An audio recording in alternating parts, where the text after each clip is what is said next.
E aí, como é que vocês estão? Espero que estejam bem. Hoje eu vou fazer um vídeo um pouco diferente, a câmera tá na minha mão. Essas aqui são as famosas keycaps de acrílico. Eu adquiri elas através da Shopee. Cara, elas são muito baratinhas, tá? Vou abrir a Shopee que eu vou mostrar pra vocês. Tá ouvindo uma musiquinha aqui. São essas keycaps aqui. Cara, eu comprei a versão que vem com 10 e, tipo, elas vieram super rápidas, tá? Elas vêm da China. E na época que eu comprei tinha bem pouquinhas compras, cara. Hoje já tem 2.000. Acho que eu já tô com as keycaps aqui há mais de um ano. E ela tem ótimas avaliações, tá? E pretendo sim comprar mais como ela.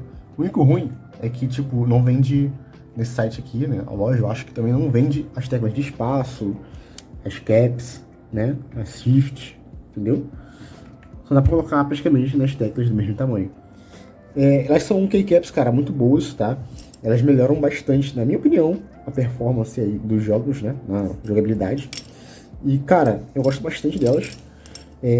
Fiquei um tempo sem utilizá-las, mas, cara, eu vi que elas estavam bem paradas ali e queria dar uma atualizada, né?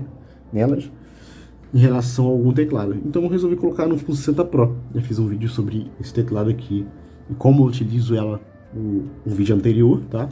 E olha só como é que fica. A iluminação, cara, que passa por elas, né? Claro que é óbvio, porque elas são translúcidas.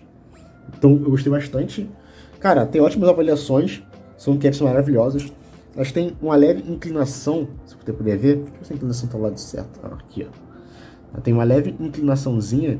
Acho que é pra melhorar, né? A digitação. E tem um excelente deslize aí, tá?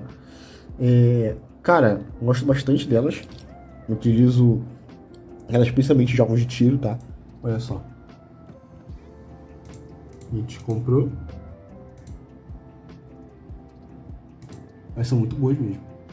E dá cara, um design muito melhor aí em relação ao setup, tá? Deixa o teclado mais bonito aí. Então tem a versão com 6 e tem a versão com 10, tá? Versão com 6 não, versão com 4 e versão com 10. Acho que a com 4, se não me engano, fica... A com 4 fica por 6 e pouco e a com 10 fica 9 e pouco. Acho mais vantagem pegar com 10, né? Então, é isso aí. Então, é isso, pessoal. Vou deixar o link na descrição. Muito obrigado por ter assistido esse vídeo. Valeu e até o próximo vídeo aqui no canal.